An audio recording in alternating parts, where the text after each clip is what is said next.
Hello दोस्तों, नमस्कार। आप सभी का डी स्टोरी चैनल में दोस्तों आज लेके आ गए हैं फिर एक अच्छी सी मोटिवेशनल कहानी जो आपको बहुत अच्छी लगने वाली है। तो कहानी की शुरुआत करते हैं। अगर कहानी अच्छी लगे तो प्लीज़ दोस्तों चैनल को ज़रूर सब्सक्राइब कर दीजिएगा। लाजो गांव के कुएं से पानी भर कर घर की ओर जा रही थी।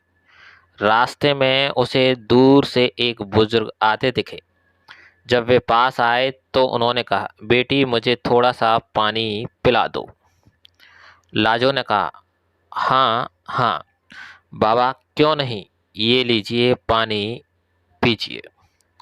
यह कहकर उसने पानी का घड़ा हाथ में लेकर उन्हें पानी पिला दिया। पानी पीकर बुजुर्ग ने उसका धन्यवाद दिया और आगे चल दिए। कुछ देर बाद लाजो घर पहुंची तो देखा वे बुजुर्ग और उसके पिता खाट पर बैठे थे।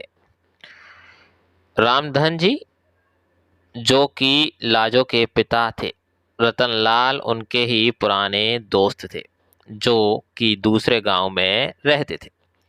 कई साल बाद वे रामधन से मिलने आए थे। रामधन जी जैसे लाजो को देख वे बोले, ले भाई रतनलाल, आ गई मेरी बेटी।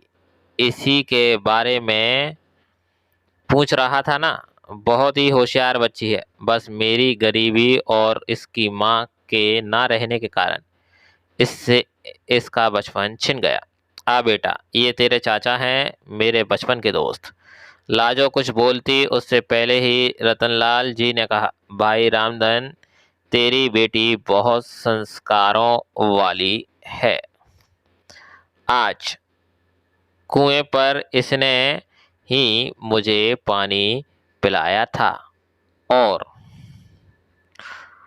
कोई होता तो पहले मेरी जात पात पूछता, फिर कहीं जाकर पानी पिलाता।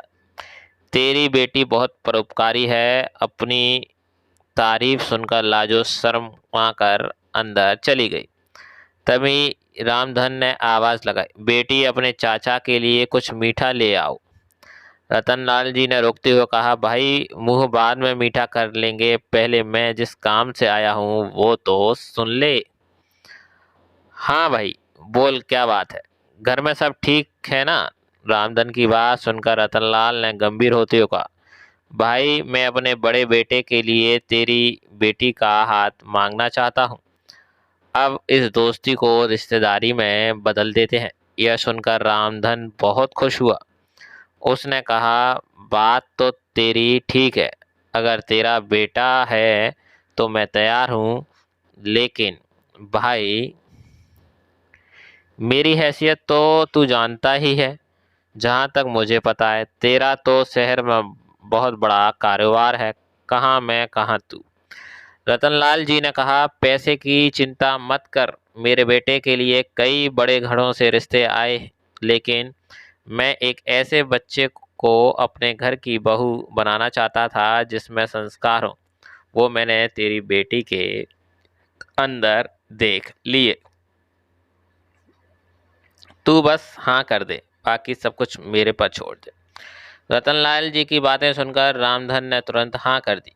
ऐसा घर बैठे रिश्ता आए तो कोई भी मना नहीं कर सकता। किवाड़ की ओर से लाजो यह सब सुन रही थी। रतनलाल जी ने आगे कहना शुरू किया, हाँ ये बात हुई ना खुशी की, अब जल्दी से मिठाई मंगा, अब मजा आएगा।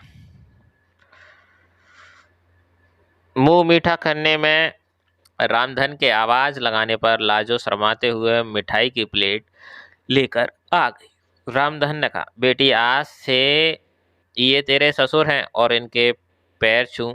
लाजो जल्दी से पैर छूकर वापस चली गई। उसके जाने के बाद रतनलाल जी ने कहा, भाई मेरा बड़ा बेटा सत्यम मेरा शहर का कारोबार संभालता है और छोटा बेटा वंश गांव में खेती देखता है।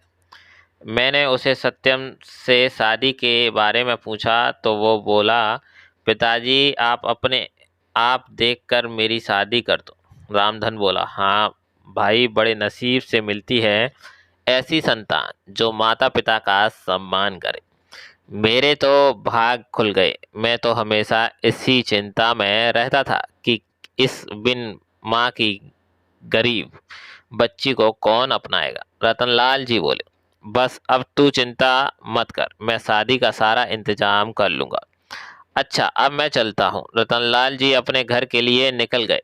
उनके जाने के बाद रामधन ने घर में जाकर लाजो से पूछा, बेटी तू खुश तो है ना इस रिश्ते से? लाजो बोली, पिताजी, मेरे जाने के बाद आपका ध्यान कौन रखेगा? मुझे नहीं करनी शादी। रामधन बोला, बेटी ऐसा ना बोल, मैं अपना ध्यान रख लूंगा। बड़े नसीब से ऐसा रिश्ता मिला है। रतनलाल को मैं बचपन से जानता हूँ, उसके घर में तुझे कोई परेशानी नहीं होगी। कुछ दिन बाद पास के गांव से दो लोग आए और रामधन को शादी का शुभ मुहूर्त बताकर चले गए। उन्हें रतनलाल जी ने भेजा था। अब रामधन शादियों की तैयारी में जुट गया। इसी तरह कुछ दिन बीत गए। रामधन ने अपने खेत गिरवी रखकर बेटी की शादियों की तैयारी पूरी कर ली थी। शादी से एक सप्ताह पहले एक दिन रामधन अपने समधी से मिलने उनके गांव पहुंच गया। रतनलाल जी ने उसे देखकर गले लगा लिया। उन्होंने अपने परिवार से मिलवाया। अपने होने वाले दामाद सत्यम से मिलकर रामधन बहुत खुश हुआ। रतनलाल जी ने कहा, भाई तू यहाँ आया है, जरूरी कोई बात होगी, बात बता क्या है? रामधन हाथ जोड़कर बोला, नहीं भाई, मैं तो बस ये बताने आया था कि मैंने शादी की सारी तैयारियां कर ली हैं। आप एक बार आकर देख लो, कुछ कमी लगे तो बता देना, जिससे आपके मेहमानों के सामने आपको शर्मिंदा ना होना पड़े। रतनलाल जी ने कहा, हाँ हाँ, मुझे पता है, मेरे पास एक ही खेत था, तूने वो भी गिरवी रख दिया है, उसी पैसे से सारी तैयारी की है।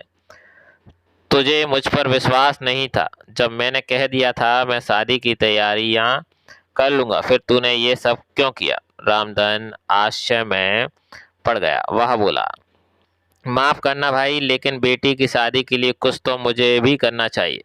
रामधन यह कहकर रोने लगा। उसकी आंखों से आंसू बह रहे। तभी रतनलाल जी ने अपने छोटे बेटे वंश को बुलाया और इशारे में कुछ समझाया। कुछ देर बाद रतनलाल जी ने रामधन के कंधे पर हाथ रखा।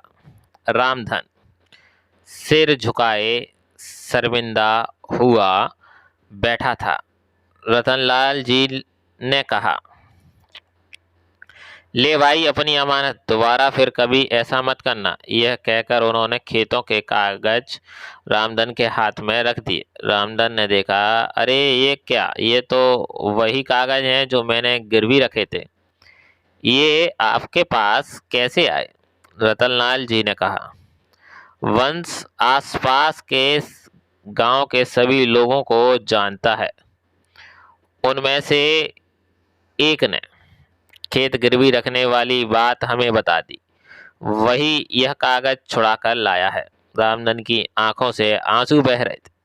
रतनलाल जी ने उसे गले लगा लिया और बेटा बोला, भाई खेत ही गिरवी रख देगा तो कर्ज कहाँ से चुकाएगा और खाएगा क्या? आगे से ऐसा कुछ मत करना। मैं अपनी बेटी लेने आऊँगा, बस तू मिठाई बढ़िया सा बनवाना। यह सुनकर सब लोग हंस पड़े। रतनलाल जी ने आवाज लगाई, वंश। वंश ने 50,000 रुपये लेकर अपने पिता के हाथ में रख दिए। रतनलाल जी ने कहा, ले भाई शादी की तैयारी कर। और वंश इन्हें घर छोड़ा। और हाँ सुन भाई, कल हम 400-500 आदमी तेरे घर पर भेज देंगे, वो सारा काम संभाल लेंगे, बस तू चिंता मत करना। रामधन कुछ बोल नहीं पा रहा था। उसके मुंह से बस इतना ही निकला, मेरी बेटी के नसीब खुल गए। ये कहते हैं ही वह कुर्सी पर बैठे बैठे लुढ़क गया। इतनी खुशी बर्दाश्त नहीं कर पाया, उसने अपने प्राण त्याग दिए। रतनलाल जी ने उसे संभालते, इससे पहले ही वह दुनिया छोड़ चुका था।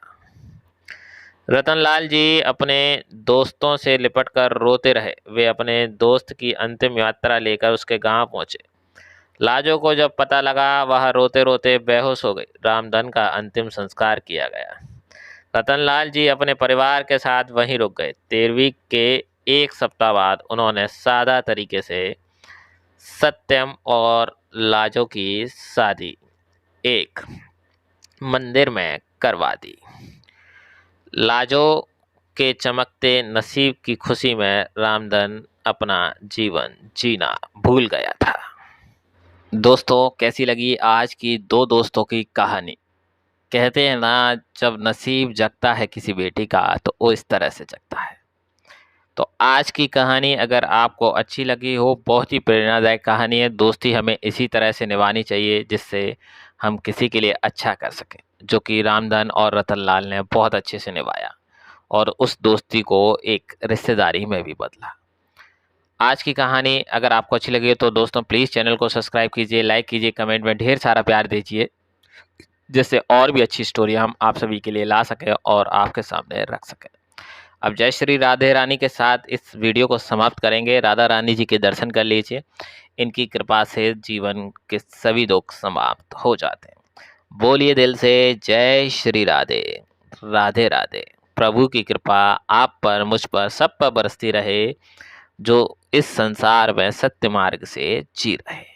धन्यवाद। Please channel subscribe. जय श्री राधे।